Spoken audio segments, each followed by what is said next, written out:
नमस्कार दोस्तों, आज का वीडियो शुरू करने से पहले आप लोगों से मैं कुछ कहना चाहता हूँ, कुछ बात करना चाहता हूँ। आज 12 नवंबर है और ये जो चैनल मैंने शुरू किया था, उस चैनल को शुरू हुए आज पूरे 4 महीने हो गए हैं। और इन 4 महीनों में बहुत से मेरे जानकार लोगों ने, मेरे मित्रों ने, बहुत से मेरे जो भला चाहने वाले लोग हैं, जो मुझको नहीं भी जानते हैं, डायरेक्टली और इनडायरेक्टली मेरे से जुड़े हुए हैं, काफ़ी लोगों ने चैनल को सब्सक्राइब किया, इसको सराहा है, वीडियोस को लाइक किया है और शेयर किया है और कमेंट भी किए हैं। लेकिन थोड़ा सा खासकर जब हम इतनी मेहनत करते हैं, जब मैं कहता हूँ हम, तो क्योंकि भाषा का प्रभाव है। मैं खुद ही उत्तर प्रदेश के फर्रुखाबाद जिले का रहने वाला हूँ, तो थोड़ा भाषा का प्रभाव है। जब मैं हम कहता हूँ तो मेरा मतलब मैं अकेला ही होता हूँ, क्योंकि मैं अपने वीडियो में कई बार इस बात को जिक्र कर चुका हूँ, कई बार इस बात को मेंशन कर चुका हूँ। ये पूरी तरह एक वन मैन शो ही है। अब आप पूछेंगे तो इसमें बहुत सी बड़ी बात है। बहुत सारे लोग हैं जो अकेले ही काम कर रहे हैं, मैं भी अकेला ही काम कर रहा हूँ। एक छोटा सा सेटअप है, उसको रेंट पर लिया हुआ है, एक सिंपल सा एक सामने स्टैंड पर, जिस पर ये कैमरा नहीं बल्कि सिर्फ ये मेरा पर्सनल मोबाइल है, और एक सामने से ये आप देखते हैं कि एक वाइट बोर्ड है और एक 2 मार्कर मेरे पास रहते हैं। बस इतना ही संसाधन है हमारे पास, जिससे मैं जो भी मेरे पास ज्ञान है, खुद का अपना ज्ञान है जो मैंने इतने सालों में अर्जित किया है, या जो भी ज्ञान जहाँ से भी मिलता है, जो भी सब्जेक्ट मैं पढ़ा सकता हूँ, जिनके ऊपर मेरा थोड़ा बहुत भी कमांड है, या भगवान ने मुझे थोड़ा बहुत भी जिस विषय में नॉलेज दिया है, वो मैं आपके साथ शेयर करने की कोशिश करता हूँ। अच्छी चीज़ें, नई चीज़ें आपके सामने लाने की कोशिश करता हूँ। और फिर भी जब ऐसा लगता है कि मेहनत जो मैं कर रहा हूँ वो उतनी सफल नहीं हो पा रही है, सब्सक्राइबर उस हिसाब से नहीं बढ़ पा रहे जिस हिसाब से सब्सक्राइबर बढ़ने चाहिए, उतने व्यूज़ भी नहीं मिल पा रहे हैं, तो मुझे कई बार ये परेशानी इस बात की होती है कि ऐसा क्या कारण है कि कोई व्यक्ति अगर इतनी ईमानदारी से काम कर रहा है, इतनी मेहनत से काम कर रहा है, तो क्या कारण है ना उसके सब्सक्राइबर बढ़ रहे हैं, ना ही उनके व्यूज़ बढ़ रहे हैं, ना ही उतने कोई कमेंट बढ़ रहे हैं। तो मैं गुजारिश करना चाहता हूँ, जो लोग मुझे जानते भी नहीं है, देखिए इस मार्केट में बहुत सारे, इस एजुकेशन फील्ड में बहुत सारे धुरंधर एक्सपर्ट ऑलरेडी इस फील्ड में हैं, जो बहुत ही बेहतर, बहुत ही अच्छा कर रहे हैं। अब चूंकि मेरी शुरुआत है, तो हो सकता है कि शुरुआत है, तो क्योंकि हर चीज़ को बड़ा करने में, एक्सपेंड करने में समय लगता है, तो छोटे से जैसे आपने बीज लगाया, फिर वो थोड़े दिनों में स्प्राउट निकलेगा, थोड़े दिनों बाद फिर वो पौधा धीरे धीरे बड़ा, और कई साल लग जाते हैं फल आने में। तो मुझे ऐसा लगता है कि उतने समय तक वेट करना पड़ेगा, तो उसमें कोई बुराई भी नहीं है। अगर इतना लंबा इंतजार करना पड़े तो उसमें कोई बुराई नहीं है। गुजारिश सिर्फ आपसे यही रहती है कि जो भी मैं काम कर रहा हूँ पूरी ईमानदारी से कर रहा हूँ।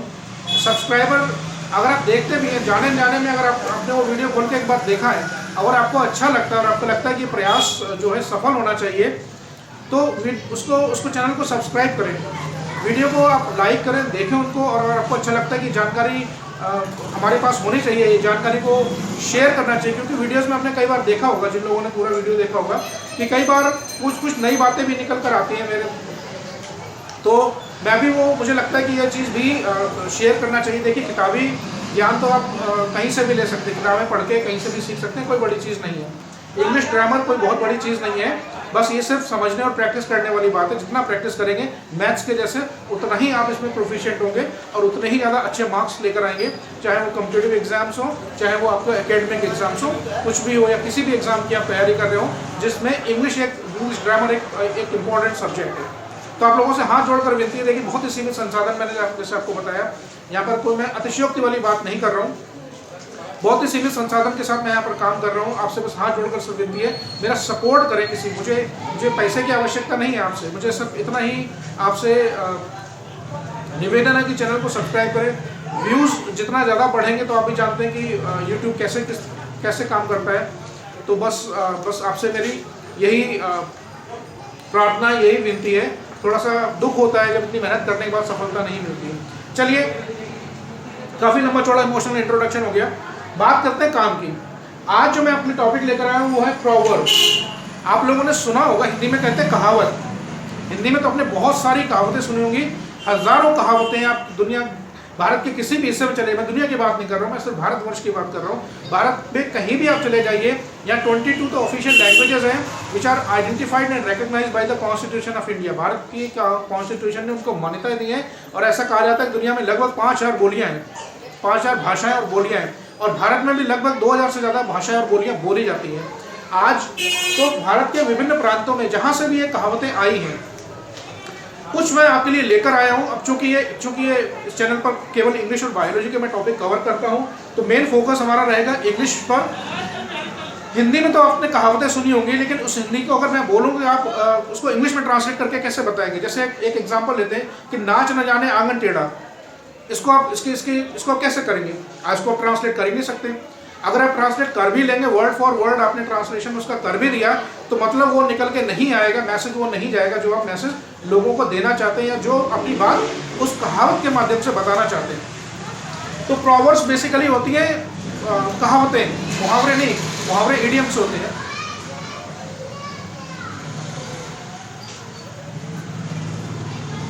प्रोवर्ब्स होती है कहावतें। अब कहावतें क्या होती हैं?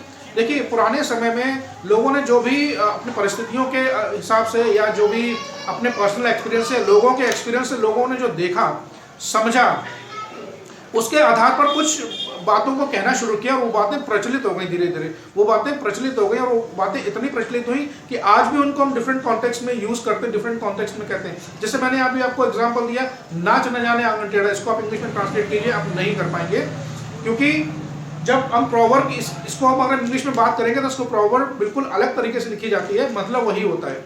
चलिए मैं शुरू करता हूं, मैं आपको एक एग्जांपल देता हूं, आपको समझ में आएगा। पहला जो मैं आपको लेकर आया हूं, टू एयर इज ह्यूमन, इसको पढ़ते हैं एयर।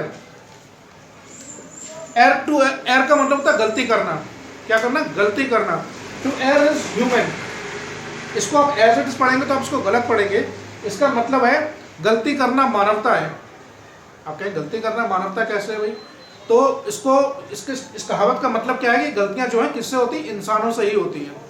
अब इसको थोड़ा उल्टा कर लीजिए, अगर मैं बोलूं कि गलतियां इंसानों से ही होती हैं, इसको आप इसको कैसे इंग्लिश में बोलेंगे? तो इसको आपको ट्रांसलेट नहीं करना है, आपको अब जो रिलेट करना है इंग्लिश की जो प्रोवर्ब है उससे रिलेट करना है कि उसकी प्रोवर्ब है क्या, उसकी कहावत इंग्लिश में है क्या। टू एयर इज ह्यूमन, गलतियां इंसानों से ही होती हैं, ये इसका मतलब है। गलतियां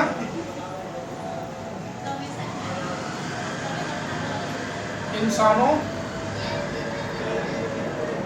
से ही होती हैं। तो सीधी सी बात है, सीधी सी बात है। जो कर्म करेगा गलतियां उसी से एक्सपेक्ट करते वही गलतियां करेगा। जो काम नहीं करेगा उससे कोई गलती की क्या गुंजाइश होगी? उससे तो कोई गलती होगी नहीं। इंसानों के अलावा बाकी हम किसी से एक्सपेक्ट नहीं करते कि वो गलतियां करेगा। इंसानों के अलावा तो बस बचते क्या? एनिमल्स और बर्ड्स और बाकी जीव जंतु ही बचते हैं। तो टू एयर इज ह्यूमन का मतलब हिंदी में जो कहावत है वो क्या हुआ है कि गलतियां इंसानों से ही होती हैं। ऑलराइट, आपको समझ में आया होगा, बड़ा आसान से मैंने पहला वाला जानबूझकर पिकअप किया। सेकंड वाला देखते हैं, a little knowledge is a dangerous thing. अगर किसी को किसी विषय में थोड़ा सा ज्ञान है तो यह बहुत ही ज़्यादा खतरनाक चीज़ है। उस ज्ञान का जब आप उपयोग करते हैं तो उस ज्ञान का उपयोग जिस इंटेंशन के साथ आप करते हैं, जिस इरादे के साथ आप करते हैं, वो मकसद कई बार कामयाब नहीं हो पाता है।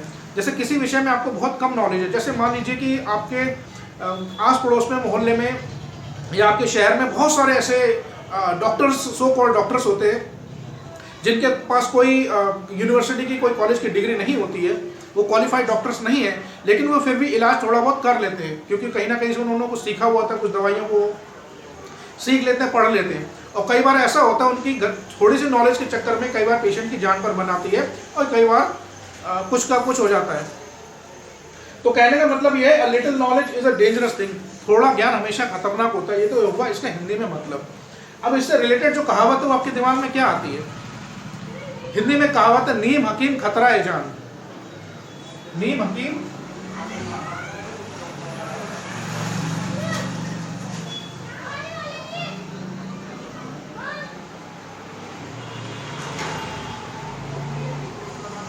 नीम हकीम खतरा है जान, बड़ी प्रसिद्ध कहावत है। नीम हकीम खतरा, नीम हकीमों के चक्कर में कभी ना पड़िए। कभी भी अनक्वालिफाइड डॉक्टर है, लेस क्वालिफाइड डॉक्टर से अगर आपको कोई गंभीर बीमारी है जो ठीक नहीं हो रही है, उनसे इलाज ना कराइए। Always go to a doctor who is a practitioner doctor, who is a well qualified doctor, जिसकी रेपुटेशन समाज में अच्छी है। झोला छाप डॉक्टरों के चक्कर में ना पड़े आप लोग। तो नीम हकीम खतरा है जान, ये तो वही हिंदी में कहावत। इंग्लिश में इसको आप कैसे बोलेंगे, आप ट्रांसलेट, मैंने भी आपको बताया था कि आप उसको ट्रांसलेट कर ही नहीं पाएंगे। तो उसके लिए जो कहावत है इंग्लिश में प्रॉवर्ब है वो है a little knowledge is a dangerous thing, थोड़ा ज्ञान हमेशा खतरनाक ही होता है। ऑलराइट, ये भी आसान सा, इसमें कुछ नया नहीं है। A drop in the ocean, इसका मतलब समझिए। समुद्र में जो जल है, ऐसा कहा जाता है कि पूरी दुनिया में लगभग 70% जो पृथ्वी का पूरा जितना एरिया है उसमें लगभग 70% वाटर है और 30% केवल लैंड है उसमें। 70% वो चारों तरफ से पानी से ही घिरे वो सारे देश। तो उसमें अगर पानी की एक बूंद गिर जाए तो उस पर क्या प्रभाव पड़ेगा? कोई प्रभाव नहीं पड़ेगा। ये तो समझाने के मकसद से मैंने आपको बताया। A drop in the ocean, इसको ओशियन नहीं बोलना है, इसको ओशन बोलना है। ओशन कैसे पढ़ेंगे? ओशन। हिंदी का राइटिंग थोड़ा सा ठीक नहीं है। ओशन, ओशियन नहीं बोलना, ocean. A drop in the ocean. अब आपको इससे हिंदी में कोई कहावत आपको रिलेट कर पा रहे हैं, इसको कनेक्ट कीजिए। कोई ऐसी कहावत है जो आपके दिमाग में आती है, मैं आपको बताता हूँ। ये कहावत जो इसकी बनती है वो है ऊंट के मुंह में जीरा, ये आपने खूब सुना होगा। यानी कि जितनी कैपेसिटी है उससे कई बहुत थोड़ी मात्रा में, मान लीजिए किसी व्यक्ति की डाइट 4 रोटी है और उसका आपको एक बिस्किट देकर आप सोचते हैं उसका पेट भर जाए, तो वो तो यही कहेगा भाई ये तो ऊँट के मुंह में जीरे के समान है मेरे लिए, जितना आपने दिया वो तो क्या है, ऊँट के मुंह में जीरा है। ऊँट के मुंह में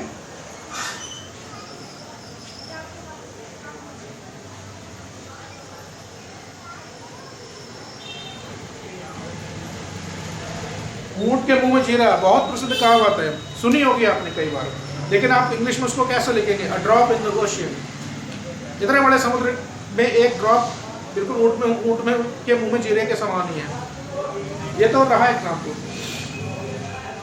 a bad man is better than a bad name. A bad man, देखिए इसका मतलब क्या है। A bad man is better than a bad name. कोई व्यक्ति बुरा है, वाकई में मान लीजिए बुरा है, बुरी आदतें हैं, बुरा व्यक्ति है, उससे सभी लोग दूर रहना चाहते हैं। और एक व्यक्ति ऐसा है जो बुरा तो नहीं है लेकिन उसका नाम सोसाइटी में सभी जगह बदनाम हो गया। भले उसने कितने भी अच्छे काम कर रखे हो लेकिन कुछ कारणों के चलते उसका नाम पूरी सोसाइटी में बदनाम हो गया है। तो दोनों में से बेहतर कौन है? एक व्यक्ति जो वाकई में बुरा है लेकिन उसका रेपुटेशन बहुत अच्छा है, और दूसरा व्यक्ति वो है जिसका रेपुटेशन, जो वाकई में अच्छा व्यक्ति है, बहुत भले काम करता है लेकिन वो भले काम लोगों के सामने नहीं आ पाते हैं, और उसका लेकिन नाम सोसाइटी में इतना खराब हो गया है कुछ बातों की वजह से जो बहुत ज़्यादा हाईलाइट हो गई हैं।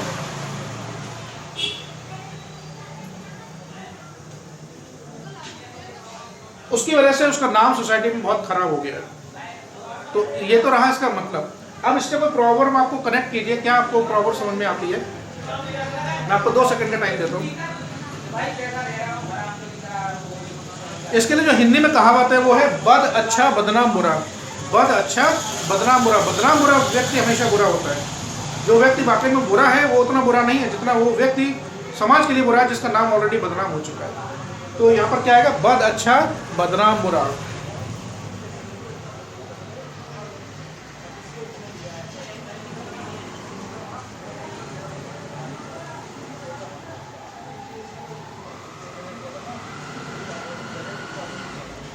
बद अच्छा बदनाम बुरा। ये तो रहा नंबर 4, आसान है।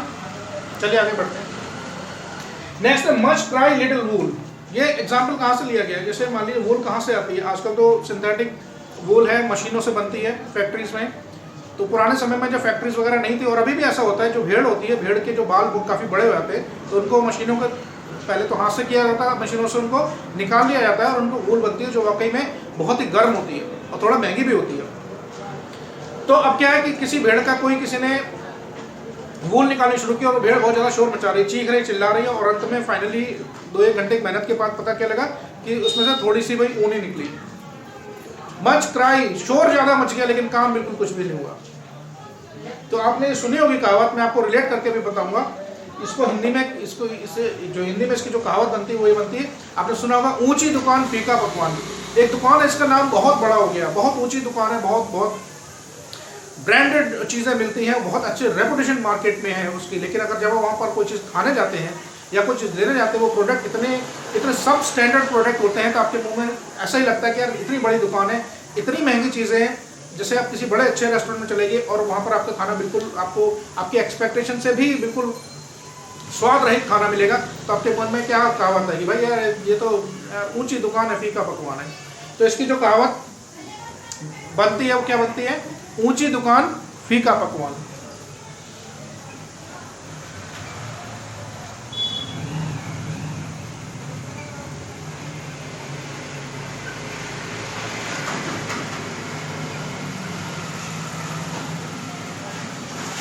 ऊंची दुकान फीका पकवान। आई होप समझ में आई होंगी, आसान है, ठीक है, इंटरेस्टिंग है। चलिए कुछ और प्रोवर्ब्स में अभी आपके लिए लेकर हाजिर होता हूं। चलिए आगे बढ़ते हैं। नेक्स्ट है a bad workman quarrels with his tools. एक व्यक्ति जिसको काम नहीं आता है, मान लीजिए कोई मैकेनिक है और वो मैकेनिक पूरी तरह से ट्रेंड नहीं है, उसको काम नहीं आता है, तो उसको अपने काम करने के लिए बुलाया, वो काम कर रहा है लेकिन उससे क्योंकि वो ट्रेंड नहीं है, उसको एक्सपीरियंस नहीं काम करने का, और वो ठीक ढंग से नहीं कर पा रहा है, तो बजाय अपनी गलती मानने की भाई ये मेरी गलती, मुझे काम आता नहीं है, वो किसको दोष देने लगता है? वो दोष देने लगता है जो उसके इंस्ट्रूमेंट होते हैं, जिससे रिंच है, स्क्रू ड्राइवर है, जिस भी चीज़ को वो यूज़ कर रहा है, उसको दोष देने लगता है कि भाई फलानी चीज़ ठीक नहीं है, इस वजह से मैं ये काम नहीं कर पा रहा हूँ। तो जो जिसको काम ढंग से नहीं आता है, बजाय अपने ऊपर ब्लेम लेने की भाई मेरी ही ट्रेनिंग ढंग से नहीं है, मुझे ही काम नहीं आता है, वो दूसरी चीज़ों को दोष देने लगता है। ये तो हुआ उसका लिटरल मीनिंग तो उसका ये हुआ। अब चूंकि बात कर रहे हैं प्रोवर्ब्स की, इसके लिए कहावत कौन सी बनी है, आप 5 सेकंड मैं देता हूं आपको, सोचिए इसके बारे में।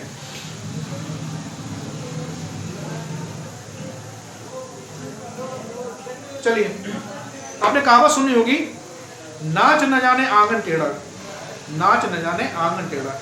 किसी व्यक्ति को नाचने के लिए खड़ा कर दिया और वो उसको नाच नहीं पा रहा है, और बजाय अपने ब्लेम अपने ऊपर लेने के लिए कि भाई मुझे ही डांस नहीं आता है, वही कह रहा है जिस आंगन में मैं डांस कर रहा हूँ वो उबड़ खाबड़ है, वो तिरछा है, इसीलिए मैं सही से डांस नहीं कर पा रहा हूँ।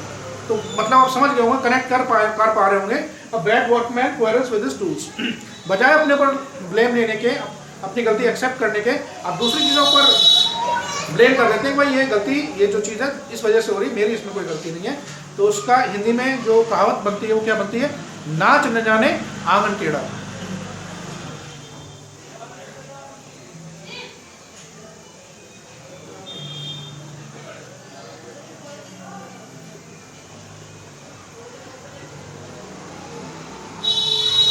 नाच न जाने आंगन टेढ़ा, कितनी आसान सी कहावत है। हिंदी में तो मैंने जैसे कहा कि आपको सैकड़ों कहावतें पता होंगी, गांव देहात दूर दराज कहीं चले जाइए, अपने अपने क्षेत्र का जो प्रभाव है, भाषा का जो प्रभाव है, परिस्थितियों का जो प्रभाव है, जो भौगोलिक परिस्थितियाँ, उसके हिसाब से आपको सैकड़ों कहावतें अलग अलग जगह पर मिल जाएंगी।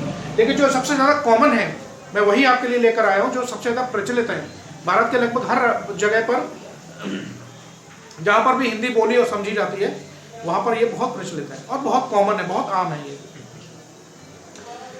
Next to put the bullock before the cart. इसको आप पहले मतलब समझिए। एक बैलगाड़ी है, एक भैंसा गाड़ी है, तो उसमें जो बुलक है, यानी कि जो भी जानवर आप उसमें यूज करते हैं गाड़ी को चलाने के लिए, वो कार्ट, जिसको कार्ट को बोलते हैं गाड़ी। गाड़ी के आप आगे रखते हैं, गाड़ी के पीछे रखते हैं, किसके रखते हैं? गाड़ी के आगे रखते हैं या गाड़ी के पीछे रखते हैं? गाड़ी के आगे रखते हैं, ठीक है। तो मतलब कहने का ये है कि जिस काम को करने का जो प्रॉपर सीक्वेंस है, जिस काम को करने का जो प्रॉपर सीक्वेंस है, उस सीक्वेंस में काम ना करके आप उस सीक्वेंस को क्या कर रहे हैं? उल्टा आपने सीक्वेंस कर दिया, उसको क्या कर दिया? उल्टा सीक्वेंस कर दिया। To put the bullock before the cart. इसका हिंदी में कौन सी कहावत बनती है?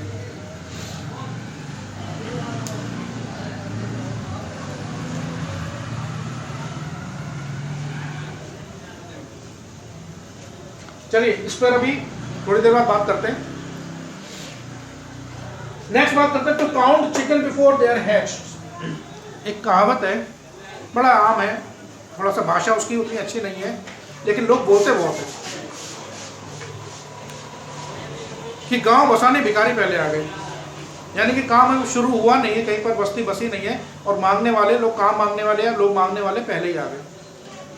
यह एक कहावत और है जो मैं ये कहावत यूज़ नहीं करता हूँ मोस्टली, क्योंकि भाषा का थोड़ा सा फर्क पड़ता है। मैं ये पर्सनली ये यूज़ नहीं करता हूँ। मैं जो कहावत खुद पर्सनली यूज़ करता हूँ वो होता है कि तालाब खुदा नहीं और मगरमच्छ उसमें पहले ही कूद पड़े। भाई तालाब खुदा नहीं और वो मगरमच्छ उसमें पहले ही कूद पड़े। ये तो कहावत सुनी होगी, बड़ा आसान है। चलिए अब इसको मतलब समझते हैं क्या, to count chicken before they are hatched. एक मुर्गी जब अंडे के ऊपर बैठती है, ये उसको प्रॉपर टेम्परेचर देने के लिए एक निश्चित समय तक, शायद 10 या 12 या 15 दिन का समय होता है, उसके बाद वो अंडा ब्रेक होता है, उसके अंदर से चूजा बाहर निकलता है। अब आप क्या कर रहे हैं कि वो मुर्गी ने अंडे, तो उसको अंडे सेना बोलते हैं, अंडे से वो नहीं किए, इंक्यूबेशन जो होता है उसको शायद इंक्यूबेशन बोलते हैं, उससे पहले ही आपने चूजे गिनने शुरू कर दिए कि भाई कितने हो गए।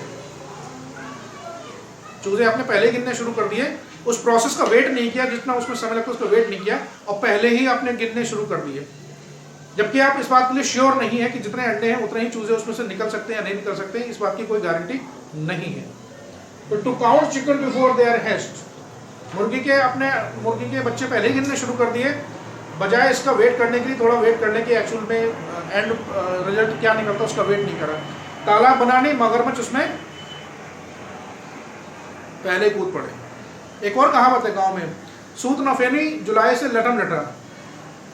सूत न फेनी जुलाई से लटम लटा मतलब कि आपके पास जुलाहा समझते हैं, जो कपड़ा वगैरह सिलते हैं, सूत के धागे से कपड़ा वगैरह बनाते हैं, ठीक है, आप उनसे बहस वाली कर रहे हैं, आप उनके पास ना तो कुछ सामान लेके गए भाई कि भाई मेरे लिए ये बना दो, मेरे लिए वो बना दो, या अब ना उसको कोई पेमेंट आप करके आए, ना उसको कुछ बता के आप थानों का गए और बिना बात के उसको बहस करने लग गए। तो उसको कहते हैं सूत नफेनी जुलाई से लटम लटा। दूसरा क्या है, तालाब बनानी मगरमच्छ उसमें पहले ही कूद पड़े। और तीसरा जो मैंने बताया था, जो मैं पर्सनली मुझे लाइक नहीं करता हूँ, मैं यूज़ नहीं करता हूँ कि गाँव बसानी भिखारी पहले ही आ गए। हालांकि भिखारी शब्द, किसी को भिखारी बोलना ये काफ़ी अपमानजनक शब्द है, इसलिए पर्सनली मैं इस शब्द को इसको यूज़ नहीं करता। तो इसको लिखा सूत नफेनी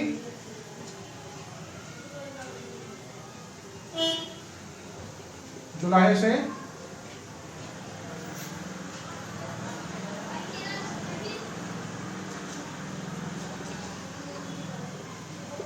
थोड़ा सा भाषा का फर्क है थोड़ा सा, लेकिन जो मैंने आपको समझाने की कोशिश की, आई होप आपको समझ में आ गया होगा। All is well that ends well, ये तो बहुत कॉमन है, बच्चों को भी पता होगा। All is well that ends well, जिस चीज की अंत अच्छा हो, वो कहते हैं कि सारा काम अच्छा होगा। शुरुआत भले ही चाहे अच्छी ना रही हो, जैसे मान लीजिए कि एग्जाम्पल मैच का ही ले लीजिए, कोई आप मैच देख रहे हैं और कई बार कोई टीम किसी बड़े स्कोर को चेस करने के लिए उतरती है और जल्दी विकेट, बड़े विकेट्स आउट हो जाते हैं, और बीच में ऐसा लगता है कि ये मैच अब यहाँ से निकल गया, ये टीम, मैं टीम का नाम नहीं ले रहा हूँ, ये टीम मैच हार जाएगी। लेकिन अंत में क्या होता है कि कुछ 2-1 बैट्समैन वहाँ पर रुककर अपना बहुत ही अच्छा प्रदर्शन करके उस मैच को जीत कर ले जाते हैं, चाहे भले वो 1 विकेट से जीते या चाहे वो 1 रन से जीते, आखिर में जीत ही मायने रखती है। आखिर में क्या मायने रखता है, जीत ही मायने रखती है। तो all is well that ends well, जिस चीज का अंत भला तो सब भला। आपने सुना होगा, अब थोड़ा सा कनेक्ट हो रहा होगा आपके मन में। तो क्या है, अंत भला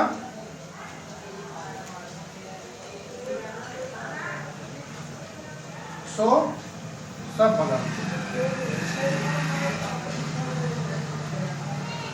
अंत भला तो सब भला, अंत भला तो सब भला। जिस चीज का अंत अच्छा हुआ उसको मान के चलिए सब कुछ अच्छा हो गया। Last well begun is half done, अच्छी शुरुआत यानी कि आधा काम पूरा। किसी चीज की ऐसा कहा जाता है कि शुरुआत अगर अच्छी हो जाए तो मन में कॉन्फिडेंस रहता है, कि चलिए चीज की शुरुआत अच्छी हुई है, तो ऐसा उम्मीद करते हैं, ऐसी प्रार्थना करते हैं भगवान से कि इसकी क्योंकि शुरुआत अच्छी हुई है तो उम्मीद ये है कि इसका अंत भी अच्छा ही होगा। Well begun is half done, अच्छी शुरुआत यानी आधा काम पूरा।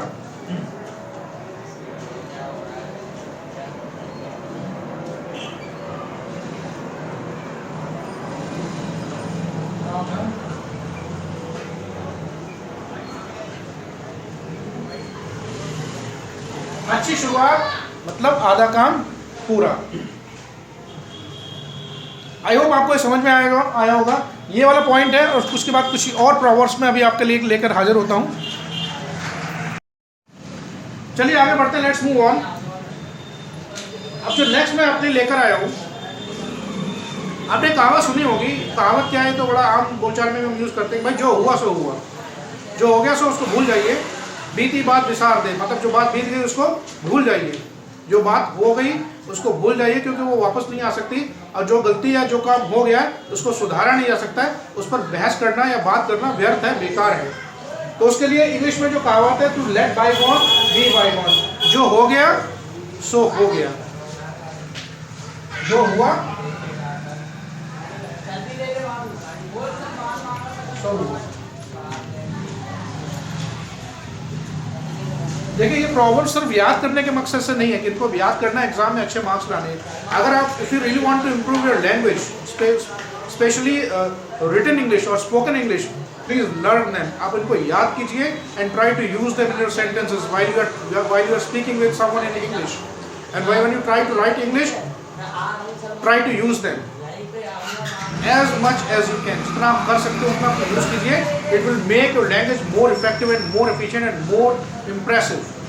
लगेगा कि यहाँ किसी इंग्लिश के जानकार छात्र ने, इंग्लिश के जानकार व्यक्ति ने इस भाषा को लिखा है, चाहे वो आप किसी को लेटर लिख रहे हो, चाहे वो आप कुछ भी लिख रहे हैं। देखिए आजकल तो सोशल मीडिया का ज़माना है, बहुत सारे लोग, आप चूँकि एक प्लेटफॉर्म ये ऐसा बन चुका है कि आपके मन में जो भी थॉट्स हैं, जो भी आपके अंदर टैलेंट है, लोग सोशल मीडिया के माध्यम से दूसरों के सामने लाने की कोशिश करते हैं। तो जैसे मान लीजिए कि आप राइटर, आपको लिखने का शौक है, भले ही आप कुछ भी लिखते हो, तो इनको आप समझेंगे, इनको अपने जीवन में थोड़ा सा एसेमिलेट करेंगे, उतारेंगे जीवन में, और उनको यूज़ करने की कोशिश करेंगे, तो विश्वास मानिए कि आपकी जो लैंग्वेज है बहुत ज़्यादा इफेक्टिव होगी, बहुत इंप्रेसिव होगी। सिर्फ अच्छे नंबर पाने का मकसद नहीं होना चाहिए, मकसद ये होना चाहिए कि इनको हम यूज़ कैसे कर सकते हैं। आप हिंदी में बोलना चाहें, हिंदी बोलते हैं तो हिंदी में यूज़ कीजिए, और इंग्लिश में आप इनको सीखिए, इनको याद कीजिए और प्रैक्टिस कीजिए और उनको बोलने की कोशिश कीजिए, खासकर रिटन इंग्लिश में। To let bygone be bygone, जो हो गया सो हो गया, जो बीती बात बीत गई वो बीत गई, और उस पर बात करने से कुछ नहीं होगा। या इसके लिए कहावत इंग्लिश में और है, अब पछताए होत क्या जब चिड़िया चुग नहीं की, ऐसा भी आप बोल सकते हैं।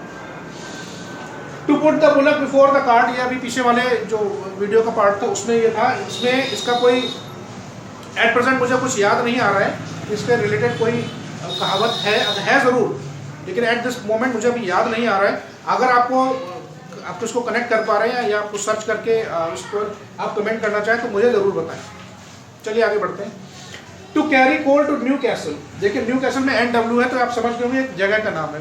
न्यू कैसल अमेरिका में एक जगह है which is famous for coal production, coal समझते हैं, कोयला, और ये कोल क्या लिखा है, कोल, ये भी कोयला है।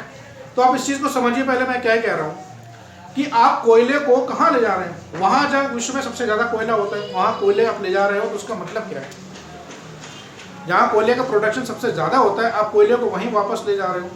आपने कहावत सुनी होगी, हमारे यहाँ जगह बहुत फेमस है, बरेली, उत्तर प्रदेश में बरेली जो जिला है बहुत फेमस है, और फेमस किस लिए, वो फर्नीचर के लिए और बांस के जो आइटम्स होते उनके लिए बहुत फेमस है। तो अगर आप फर्नीचर बनवाना है आपको, तो आप बांस को उल्टे बरेली की तरफ लेकर जा रहे हैं, अरे वहाँ ले जाने की क्या जरूरत है, वहाँ तो ऑलरेडी इतना होता ही है, वो तो विश्व प्रसिद्ध है।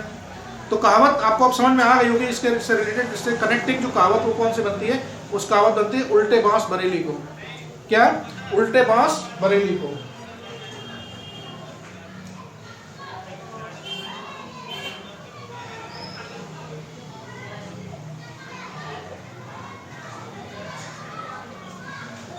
उल्टे बांस बरेली को, भाई बरेली आप बांस क्यों ले जा रहे हो, वो ऑलरेडी इतना फेमस है। Penny wise and pound foolish, penny wise और पाउंड फुलिश, पेनी समझते हैं जिसको क्या बोलते हैं, जैसे हमारे यहाँ रुपए में पहले पैसे चलते थे, 1 रुपये में 100 पैसे होते थे। पाउंड समझते हैं ना, पाउंड ब्रिटिश की करेंसी, पाउंड बहुत महंगा आता है, 100 प्रेजेंट टाइम में पाउंड 100 रुपये से ऊपर का है, लगभग 95-100 रुपये के आसपास होगा। और पेनी का जो कीमत है वो बहुत कम है। तो पेनी वाइज एंड पाउंड फुलिश, इसका मतलब आप समझिए क्या है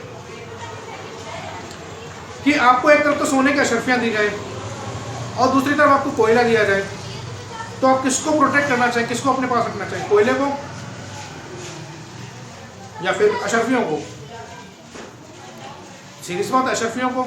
अगर कोई व्यक्ति ऐसा करता है कि वो अशर्फियों को छोड़कर कोयले को संग्रहित करने की कोशिश करता है, उसको प्रोटेक्ट करने की कोशिश करता है, तो उस संबंध में, उस कॉन्टेक्स्ट में जो कहावत हम यूज़ करते हैं वो है कि पेनी वाइज एंड पाउंड फुलिश, अशर्फियों को छोड़कर कोयले पे मोहर लगाना, अशर्फी छोड़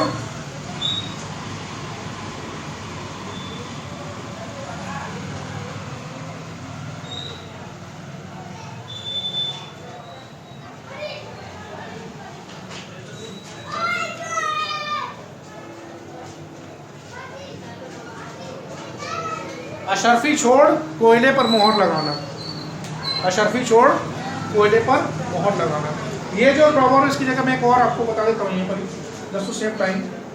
एक अलग से वीडियो बनाने की जरूरत नहीं है, मुझे अभी याद आ गया। ये देखिए, ये भी आपको पता होगा, मैं थोड़ा सा उसको नीचे कर देता हूँ। Jack of all trades but master of none. Trades होते हैं व्यापार, ट्रेड्स क्या होते हैं? व्यापार, चीजें या कुछ भी कहिए, टैलेंट कहिए, कुछ भी कहिए। Jack of all trades but master of none. आपने वर्क एक शब्द सुना होगा, हरफन मौला। हरफन मौला को इंग्लिश में ऑलराउंडर बोलते हैं, या उसके लिए जैक ऑफ ऑल ट्रेड्स भी बोलते हैं। मतलब he is jack of all trades, भाई ये सारे काम कर लेता है और सारे काम बहुत अच्छी तरीके से कर लेता है, हर फन में उस्ताद है। ये व्यक्ति हर फन में उस्ताद है, उसको क्या बोलते हैं? He is jack of all trades. He is jack of all trades. He is jack of all trades, मतलब हर फन में उस्ताद। ये तो इसका मतलब ये हो गया, जैक ऑफ ऑल ट्रेड्स मतलब ही जैक ऑफ ऑल ट्रेड्स, भाई वो हर फन में उस्ताद। ये तो एक बात हो गई। अब जो ये कहावत है कि jack of all trades but master of none, कोई व्यक्ति है उसका हर फन में तो है, बहुत सारे फन है, लेकिन उस्ताद किसी में नहीं है। बहुत सारे फन तो आते हैं उसको, लेकिन मास्टर किसी चीज में नहीं है। तो ऐसे जो कहावत जो बनती है वो है कि हर फन मौला का हर फन अधूरा, हर फन मौला का हर फन अधूरा। यहाँ लिख देता हूं मैं, हर फन मौला का हर फन अधूरा। देखिए, जो चीज़ मैं आपको सिखा रहा हूँ ये कुछ नया नहीं है, ठीक है। होता क्या है कि ये अब गूगल में भी ये सर्च कर सकते हैं, कोई बड़ी चीज़ नहीं है। या आपको बुक खरीदनी पड़ी, बुक ले लीजिए, पढ़ लीजिए, समझ लीजिए, याद कर लीजिए, इसमें बड़ा क्या काम है। मेरा जो मकसद है कि जो सारी जानकारी है इस एक वीडियो के माध्यम से आपके पास लाने की मैं कोशिश कर रहा हूँ। अभी तक लगभग हमने 15 प्रॉवर्ब्स जो बहुत ही कॉमन है, बहुत ही प्रचलित है, वो यहाँ पर कवर की। मैंने आपको समझाने की भी कोशिश की है कि उसको कनेक्ट कैसे करेंगे, उसको इंग्लिश में यूज़ कैसे करेंगे, उनका मतलब एक्चुअल क्या है, और उसको भाषा में, लैंग्वेज में यूज़ कैसे कर सकते हैं। इस जानकारी तो गूगल पर बड़े आराम से मिल जाएगी। फिर वीडियो बनाने का मकसद ही कह रहा हूँ, वीडियो बनाने का मकसद है कि सारी जानकारी आपको एक ही जगह पर एक ही वीडियो मिल जाए, और आप उसको समझने भी, रटना नहीं है, उसको समझे भी और उसको यूज़ करने की कोशिश करें। तो ये लास्ट वाली थी कि jack of all trades but master of none, हर फन मौला का हर फन अधूरा। ऑलराइट, एक लास्ट मैं यहाँ पर आपको और बता देता हूँ।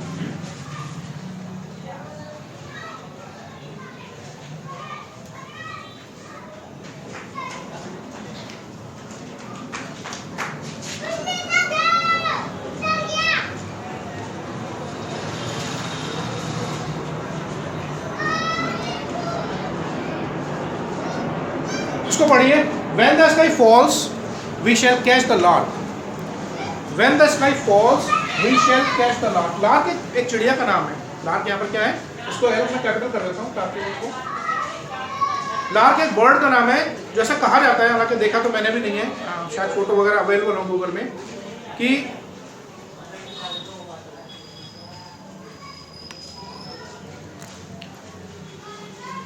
ये चिड़िया है आसमान में बहुत ऊपर उड़ती है। अब कोई व्यक्ति उम्मीद लगाए बैठा, उसने देखी तो है नहीं कभी। अब वो क्या कह रहा है कि भाई किसी दिन जब आसमान गिरेगा तब उस चिड़िया को हम पकड़ेंगे।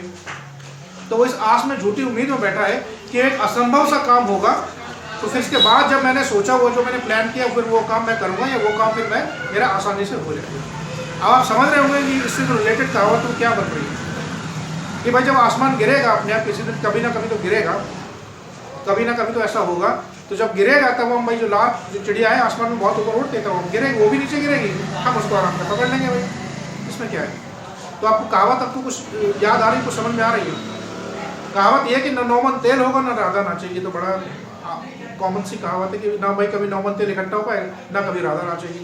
मुझे आज तक ये समझ में नहीं आया कि इस कहावत में राधा का नाम क्यों लिया गया। ये राधा कोई आम लड़की है, ये राधा जो, या फिर जो हमारे आइकनिक सिंबल्स हैं हमारे धर्म से जो लिए गए हैं, क्या ये वो उनको उनके बारे में कहा गया है। जो भी है, इस विषय पर डिस्कशन हो सकता है, लेकिन कहने का मतलब ये है कि ना कभी नौमन तेल होगा, ना कभी राधा नाचेगी। तो when the sky falls we shall catch the lark, ना नौमन तेल होगा,